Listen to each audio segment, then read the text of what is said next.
പത്തനംതിട്ട ചെറുകോൽപ്പുഴയിൽ നിയന്ത്രണം വിട്ട കാറ് 3 സ്കൂട്ടറുകളിൽ ഇടിച്ച അപകടം. ഒരു യാത്രക്കാരൻ മരിച്ചു. പരിക്കേറ്റ മറ്റൊരാൾ ആശുപത്രിയിൽ തുടരുന്നു. നിർത്തിയിട്ടിരുന്ന ഒരു ബൈക്കിലും ഓടിക്കൊണ്ടിരുന്ന 2 ബൈക്കിലുമാണ് ഇടിച്ചത്. CG ഉമേഷ് വിവരങ്ങളുമായി ചേരുകയാണ്. ഉമേഷ്, എങ്ങനെ ഈ അപകടം സംഭവിച്ചു? നിലവിലിപ്പോൾ പോലീസ് നൽകുന്ന പ്രാഥമിക വിവരം അനുസരിച്ച് കാർ ഓടിച്ചിരുന്ന ആൾ മദ്യപിച്ചതായാണ് മനസ്സിലാക്കാൻ സാധിക്കുന്നത്. അയാളെ ഇപ്പോൾ വൈദ്യപരിശോധനയ്ക്കായി കൊണ്ടുപോയിട്ടുണ്ട്.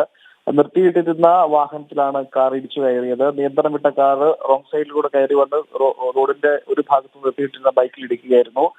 ഇടിയുടെ ആഘാതത്തിൽ വെള്ളിയറ സ്വദേശിയായ ഉണ്ണികൃഷ്ണൻ എന്നയാൾ സംഭവ സ്ഥലത്ത് വെച്ച് തന്നെ മരണപ്പെട്ടു. മറ്റൊരാൾക്ക് ഗുരുതരമായി പരിക്കേറ്റിട്ടുണ്ട്. ഇവരെ ആശുപത്രിയിലേക്ക് കൊണ്ടുപോയിട്ടുണ്ട്.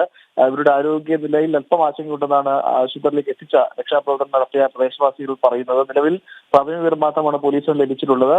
വണ്ടി ഓടിച്ചിരുന്ന ആളുടെ പേര് വിവരങ്ങളോ മറ്റോ ഇപ്പോൾ വ്യക്തമാക്കുന്നില്ല. എന്നാൽ ഈ സംഭവം നടന്ന പ്രദേശം ചെറുകോൽപ്പുഴയ്ക്ക് തൊട്ടടുത്ത് തന്നെയുള്ള ഒരാളാണെന്നാണ് ദൃക്സാക്ഷികളൊക്കെ നൽകുന്ന വിവരങ്ങൾ അനുസരിച്ച് മനസ്സിലാക്കാൻ സാധിക്കുന്നത്. സംഭവ സ്ഥലത്ത് വെച്ച് തന്നെ ഒരാൾ മരിക്കുകയും 2 പേർക്ക് പരിക്കേൽക്കുകയും ചെയ്തതിൽ ഒരാളുടെ നില ഗുരുതരമാണ്.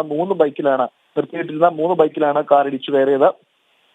പ്രാഥമിക വിവരം അനുസരിച്ച് നേരത്തെ പറഞ്ഞ പോലെ ഇയാൾ മദ്യപിച്ചിരുന്നു എന്നാണ് നമുക്ക് ഇപ്പോൾ മനസ്സിലാക്കാൻ സാധിക്കുന്നത്. ഓക്കെ, ശരി ഉമേഷ്.